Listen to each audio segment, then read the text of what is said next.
you seen today's paper, Colonel? Yes, it's a good show. Damn good show. Absolutely. What do you think, Whittle? £800 million voted for defence. That ought to make the Germans sit up and think. I doubt it, sir. What? It's a drop in the ocean compared with what the Germans are spending. Generally, I'd say our position was pretty bloody. You seem to forget, Wintle, we're not actually at war with the Germans. And never will be. I'm still at war with the Germans, sir. Whatever bogus ideas others may have on the subject. Bogus ideas, eh? You are as insolent, Wintle, as I was warned you would be. Don't you think it's about time you learned some respect for your superiors? With respect, sir, the Royal Dragoons have no superiors. And damn few equals either, for that matter. You take a pride, do you, in being this rude? No, sir. I make my business never to be rude to anyone below the rank of brigadier. But you're so blinkered, I've decided to make an exception. What did you say? What? Wintle! You're on special attachment to the French Air Force, aren't you? Yes, sir. I'm with General Mondigal. Yes. Yes, well, you'll hear more about this. Thank you, sir. Joe! Whiskey and soda. They will send you home, you know. You are treading on the wrong toes. You should learn tact. I'm afraid tact is something I'm not very practiced at, General Mondigal. Quite. Well, I will be sorry to lose you. I want you to make me a promise. Sir?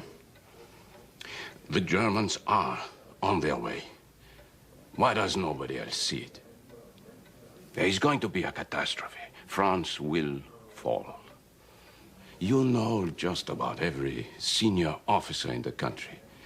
Now, if together we could just find a way to get our pilots to England.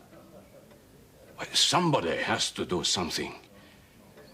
Promise me, Wintle. When the worst happens, you will return. You have my word on it, sir.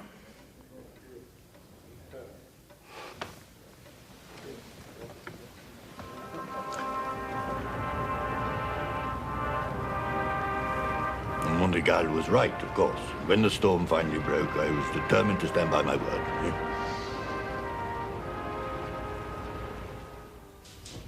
Sir, I don't think you understand me. I understand you perfectly, Major. The trouble with you, Wintle, is that you're unorthodox. And unorthodox is something a British officer should not be. Just listen to me, sir. I have listened to you, Wintle, and the answer is no.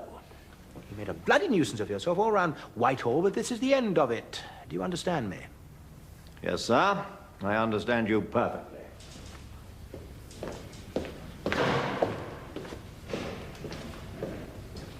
Angela, door. All I understood was that I had somehow to get to Bordeaux, where I'd arranged to rendezvous with General Mondigal, you see. And with his authority and my contacts, there was still a slight chance we could get some of the French Air Force out before it was too late. All I had to worry about was the firing squad if we failed, you see.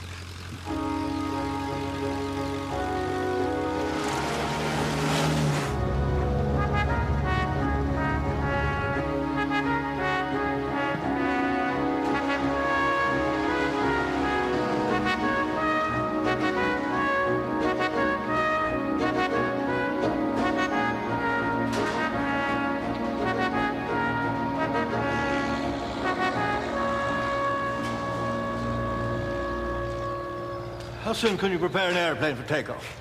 Sir? Sauerkraut. I'm sorry, sir. The code word is sauerkraut. I'm Major A.D. Wintle. Haven't you had your orders from London? No, sir. Signed by Air Commodore Boyle himself. You're to prepare an airplane to take me immediately to Bordeaux. Absolute secrecy must be observed. You understand? Yes, sir. Well, get on with it. Sir. Teeth is strange.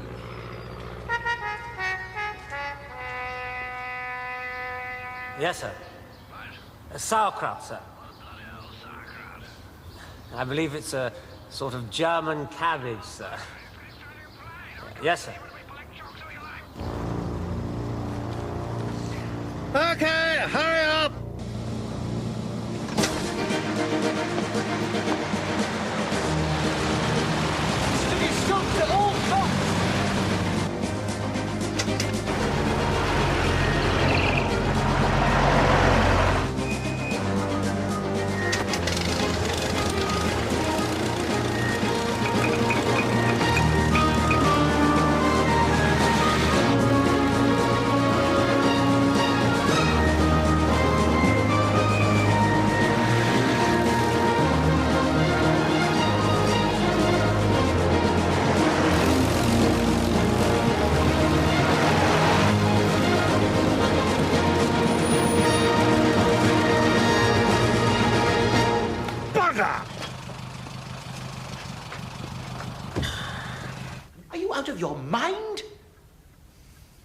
trying to procure one of His Majesty's aircraft with what turns out to be a letter from your dentist? I beg of you, sir, listen to me. I must make that flight. Don't you see? It's not too late. We could still salvage half the air strength of France. What's going on in France is none of your business. God's sake, there are proper channels. Channels? You talk to me about channels? Don't you realize blood is flowing in France, not ink, blood? Nothing to do with you. You just do what you're told and get out. How dare you? You heard me. It's spineless, incompetent bureaucrats like you that have brought the disaster of this war on our heads. You should be shot. What? In fact, I'll do it myself.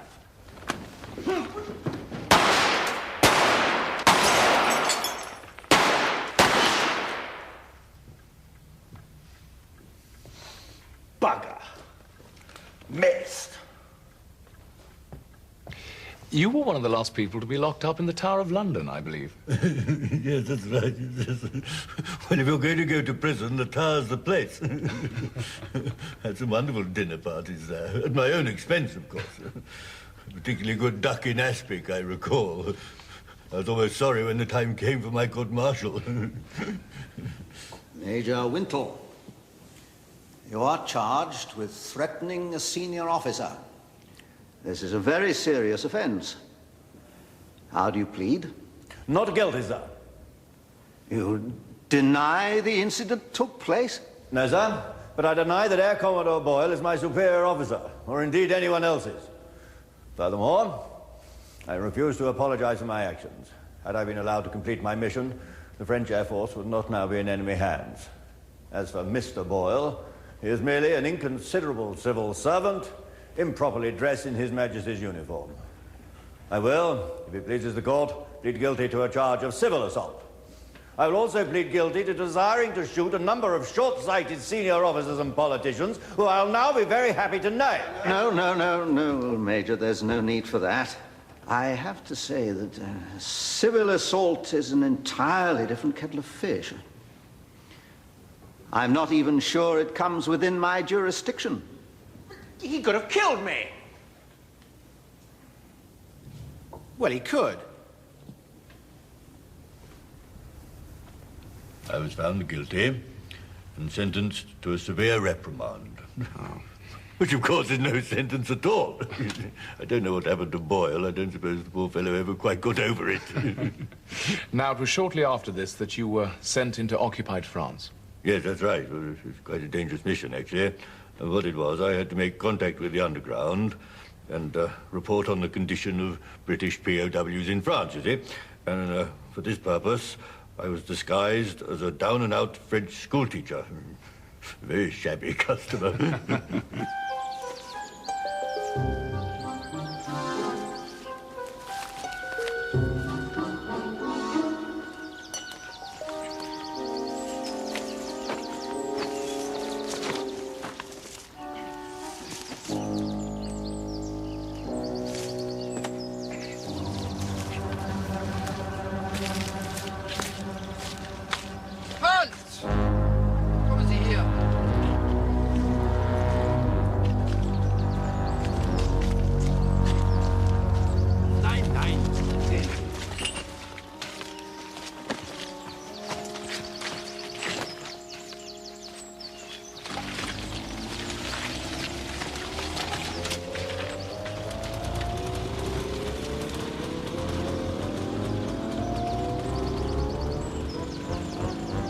Blasted jerry machinery.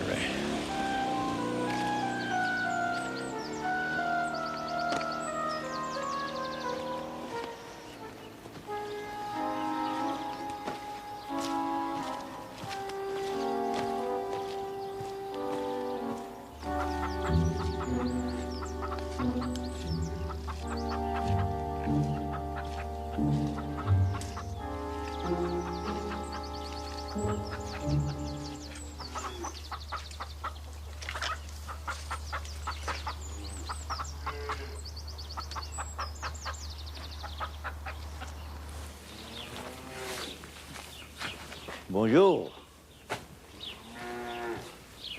Bonjour. Tu pourrais avoir un verre d'eau? La pompe est là-bas. Vous avez votre pris à vous. Oui, mais il est tari. Vous êtes Winkle? Oui, vous êtes Étienne? Malheureusement, Étienne n'a pas pu se libérer. Comment Étienne n'est pas là?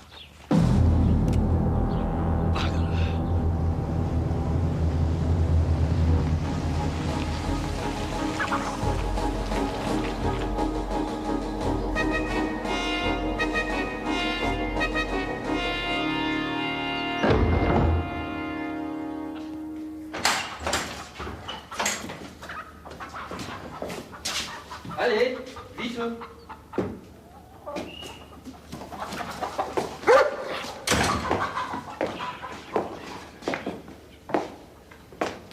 Allez. Allez.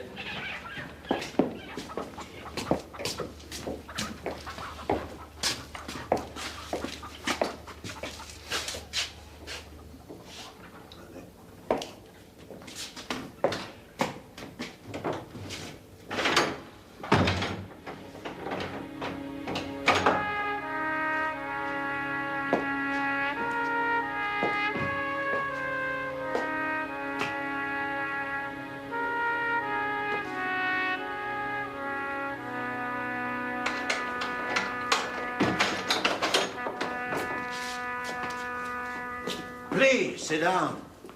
I prefer to stand, thank you. As you wish. Cigarette? Thank you. My name is Maurice Molière. I'm Commandant of the Fort Sainte-Catherine. I hope I can count on your cooperation. My cooperation? Are you mad? Do you really think I'm going to stay 1 minute longer than I have to in this pathetic excuse for a prison? Let me assure you, Monsieur Molière, as long as I'm holding the King's commission, I'm going to do everything in my power to escape.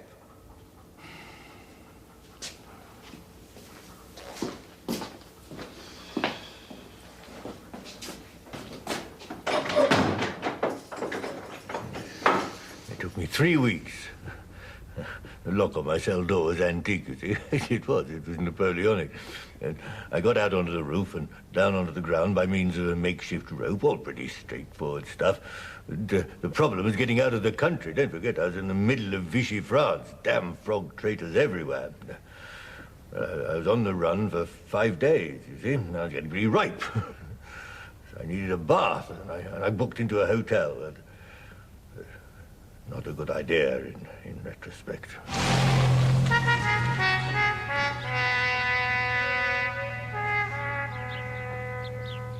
I just don't understand you, Major. If you're going to be exchanged anyway... Of course you don't understand, Monsieur Molière. I'm doing my duty.